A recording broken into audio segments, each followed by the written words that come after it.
Hello everyone, मैं हूं doctor Ruchika and welcome to creating balance. जब भी हमें किसी न्यूट्रिएंट की कमी होती है तो हमारी बॉडी में कई सारे साइंस और सिम्टम्स देखने को मिलते हैं।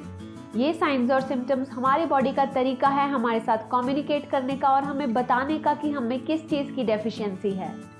इन साइंस और सिम्टम्स को प्रॉपरली समझकर हम अपने लाइफस्टाइल और डाइट को अकॉर्डिंगली चेंज कर सकते हैं और किसी भी डेफिशिएंसी से बचे रह सकते हैं।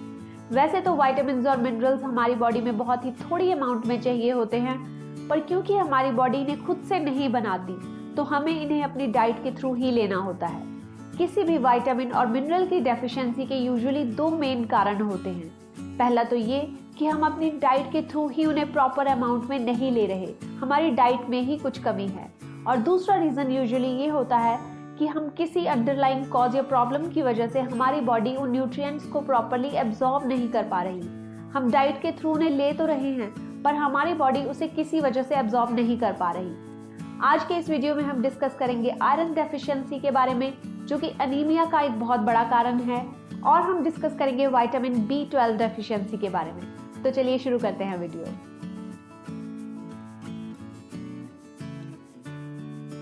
सबसे पहले हम बात करेंगे आयरन डेफिशिएंसी की। दुनिया भर में आयरन डेफिशिएंसी सबसे कॉमन न्यूट्रिशनल डेफिशिएंसीज में से एक है। WHO के अकॉर्डिंगली दुनिया भर में 30% लोगों को एनीमिया है और उनमें से मेजॉरिटी लोगों को जो एनीमिया है वो आयरन डेफिशिएंसी की वजह से ही है। अब आयरन जो है वो हेल्प करता है हमारे रेड ब्लड सेल्स में जो हीमोग्लोबिन होता है वो बनने में।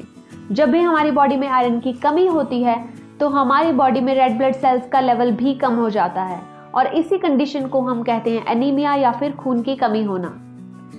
हीमोग्लोबिन हमारी बॉडी की हेल्प करता है हम ब्लड के थ्रू हमारे हर एक सेल तक ऑक्सीजन पहुंचाने में। जब हीमोग्लोबिन की कमी होती है तो हमारे सारे सेल्स को प्रॉपर ऑक्सीजन नहीं मिल पाता। सबसे पहले हम बात करेंगे आयरन डेफिशिएंसी के साइंस और सिम्टम्स की। कौन से ऐसे लक्षण हैं जिनसे हमें पता चलता है कि हम में आयरन डेफिशिएंसी हो सकती है।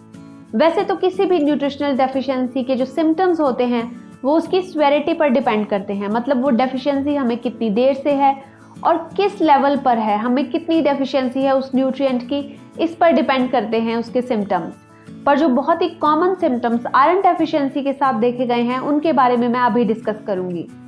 सबसे पहले है थकावट, मतलब टायर्डनेस। हमें बहुत ज़्यादा थकावट फील होती है जब भी हमें आयरन की कमी होती है तब। इसका मेन रीज़न यही है क्योंकि आयरन हमारी बॉडी को, हर एक टिश्यू को, हर एक सेल को ऑक्सीजन पहुंचाने का काम करता है और ऑक्सीजन बहुत ज़रूरी है एनर्जी के लिए। जब हमारे सेल्स को प्रॉपर अमाउंट में ऑक्सीजन ही नहीं मिलेगी तो हमारे सेल्स एनर्जी भी जनरेट नहीं कर पाएंगे और इसी वजह से हमें बहुत ज़्यादा थकावट फील होती है। तो थकावट एक बहुत ही कॉमन सिम्टम है आयरन डेफिशिएंसी के साथ जो एसोसिएटेड है। इसके बाद आता है पेलनेस या फिर पीलापन स्किन का। हमारी स्किन जो होती है वो थोड़ी पेल लगने लगती है और हमारी जो लोअर आईलिड्स हैं आंखों की वो भी अंदर से, उनमें भी थोड़ा पीलापन आ जाता है।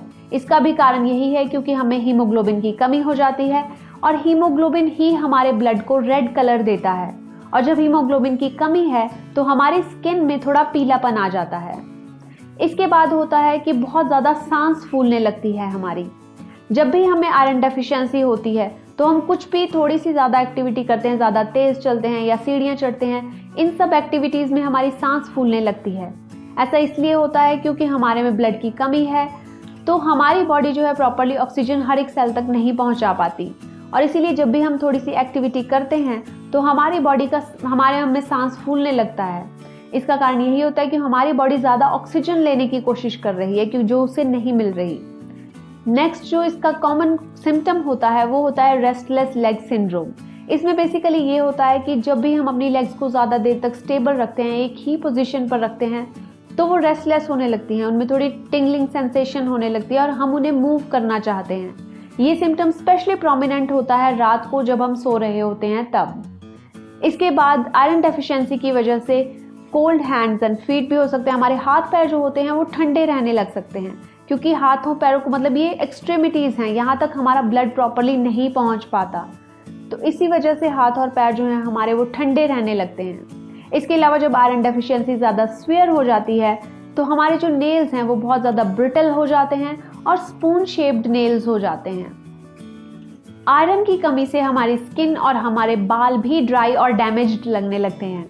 अगर आप में भी ये सारे सिम्टम्स हैं और अगर आपको भी लगता है कि आप में आयरन डेफिशिएंसी हो सकती है, तो आप अपनी डाइट में आयरन के अमाउंट को बढ़ा सकते हैं।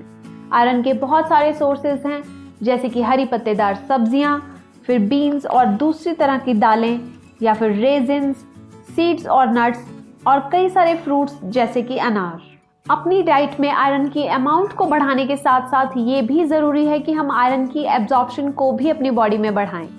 आयरन की एब्जॉर्प्शन को बढ़ाने के बहुत सारे तरीके हैं। सबसे पहला तो ये कि जब भी आप आयरन रिच फूड्स खाएं, उसके साथ विटामिन सी रिच फूड्स ज़रूर अपनी डाइट में लें, क्योंकि विटामिन सी आयरन की एब्जॉर्प्शन में बहुत ज़्यादा हेल्प करता है।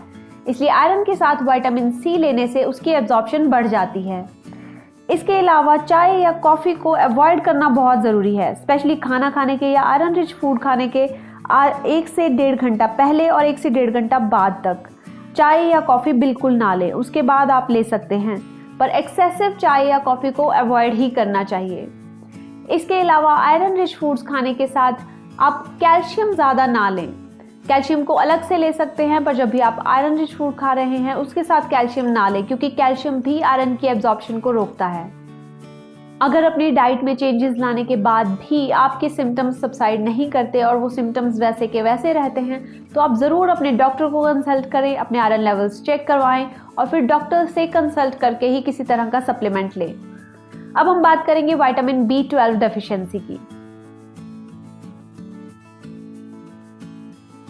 विटामिन B12 को कोबालेमिन भी कहते हैं और ये एक वाटर सॉल्युबल विटामिन है। अब क्योंकि हमारी बॉडी विटामिन B12 को खुद सिंथेसाइज नहीं करती, तो हमें इसे अपनी डाइट के थ्रू ही लेना होता है। विटामिन B12 के हमारी बॉडी में बहुत सारे फंक्शंस हैं, जैसे कि ये हमारी बॉडी में RBCs मतलब रेड ब्लड सेल्स के बनने में हेल्प करता है, और इसके साथ साथ ही हमारे नर्वस सिस्टम की प्रॉपर फंक्शनिंग के लिए बहुत ज़्यादा ज़रूरी है। सबसे पहले हम बात करेंगे कौन से ऐसे फैक्टर्स हैं जिनसे कि हम में विटामिन B12 की डेफिशिएंसी होने के चांसेस बढ़ जाते हैं। स्ट्रिक्ट वीगन्स में मतलब जो लोग सिर्फ प्लांट बेस्ड डाइट पर ही हैं और किसी भी तरह के एनिमल प्रोडक्ट को कंज्यूम नहीं करते, इवन दूध या दही को भी नहीं, उन लोगों में विटामिन B12 की डेफिशिएंसी देखी गई है। क्योंकि vitamin B12 usually animal products में ही पाया जाता है, इसलिए जो लोग स्ट्रिक्ट वीगन्स हैं उनमें विटामिन B12 की कमी हो सकती है। फिर जिन लोगों की एज 60 ईयर्स से ज़्यादा है, उनमें भी विटामिन B12 की डेफिशिएंसी होने के चांसेस रहते हैं। इसके साथ साथ कुछ ऐसी गैस्ट्रिक और इंटेस्टाइनल सर्जरीज हैं जिनके बाद विटामिन B12 की डेफिशिएंसी हो सकती है। फिर कुछ ऐसी दवाइयां हैं जिनके लॉन्ग टर्म यूज से भी विटामिन B12 की डेफिशिएंसी हो सकती है, जैसे कि डायबिटीज़ में यूज़ होने वाली एक दवाई है जिसका नाम है मेटफॉर्मिन, और कुछ एंटासिड्स ऐसे हैं जिन लोगों को एसिडिटी की प्रॉब्लम रहती है, वो जब लंबे टाइम तक एंटासिड्स को यूज़ करते हैं तो उन्हें भी विटामिन B12 की डेफिशिएंसी हो सकती है। इसके साथ साथ कुछ लोग होते हैं जिनमें इंट्रिंसिक फैक्टर की कमी होती है, उनमें भी विटामिन B12 की कमी हो सकती है। इंट्रिंसिक फैक्टर बेसिकली हमारे स्टमक सेल्स से रिलीज होता है और ये विटामिन B12 को पहुंचाता है हमारे इंटेस्टाइन्स में, जहां इसकी एब्जॉर्प्शन होती है। पर जिन लोगों में इंट्रिंसिक फैक्टर की कमी होती है उनमें विटामिन B12 की एब्जॉर्प्शन प्रॉपर्ली नहीं हो पाती और उनमें विटामिन B12 की कमी रह जाती है। अब हम बात करेंगे सिम्टम्स की, कौन से ऐसे लक्षण हैं जिनसे हमें पता चलता है कि हमें विटामिन B12 की कमी है।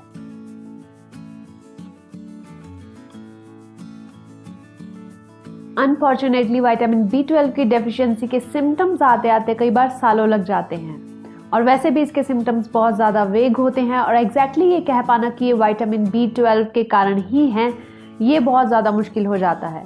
इसलिए विटामिन B12 की डेफिशिएंसी को डायग्नोज करना काफ़ी प्रॉब्लमेटिक है। पर अभी हम डिस्कस करेंगे कुछ ऐसे कॉमन सिम्टम्स के बारे में जो कि यूजुअली विटामिन B12 की डेफिशिएंसी में देखे जाते हैं। इनमें सबसे पहले आता है पेलनेस ऑफ द स्किन। अब क्योंकि विटामिन B12 जो है वो बहुत इंपॉर्टेंट है हमारे रेड ब्लड सेल्स के बनने में, तो जब भी विटामिन B12 की डेफिशिएंसी होती है तो हमारे रेड ब्लड सेल्स प्रॉपर्ली नहीं बन पाते, इसीलिए हमारी स्किन में पीलापन आ जाता है। इसके साथ साथ हमारी आईज का जो वाइट पार्ट है उसमें भी पीलापन आ जाता है। अब जब भी एनीमिया आयरन डेफिशिएंसी की वजह से होता है, जिसके बारे में हमने पहले डिस्कस किया है, तब हमारी जो लोअर आईलिड का इनर सरफेस होता है उसमें पीलापन आता है। पर जब भी एनीमिया विटामिन B12 की डेफिशिएंसी से होता है तो हमारी आईज का जो वाइट पार्ट होता है उसमें पीलापन आ जाता है। जैसे कि जब किसी को जॉन्डिस होता है उस टाइम पर जो पीलापन आता है, वैसा ही हमें विटामिन B12 की डेफिशिएंसी में भी देखने को मिलता है। इसके साथ साथ हमारी जीभ जो है वो रेड हो जाती है और स्वलन हो जाती है। मुंह में छाले भी हो सकते हैं, सांस बहुत जल्दी फूलने लगती है और चक्कर आने लगते हैं। हमारी विजन मतलब हमारी जो देखने की कैपेसिटी है उसमें भी फर्क पड़ जाता है और बहुत जल्दी थकावट होने लगती है। जब भी विटामिन B12 डेफिशिएंसी काफ़ी लंबे टाइम तक रहती है तो इसका इफेक्ट होता है हमारे नर्वस सिस्टम पर।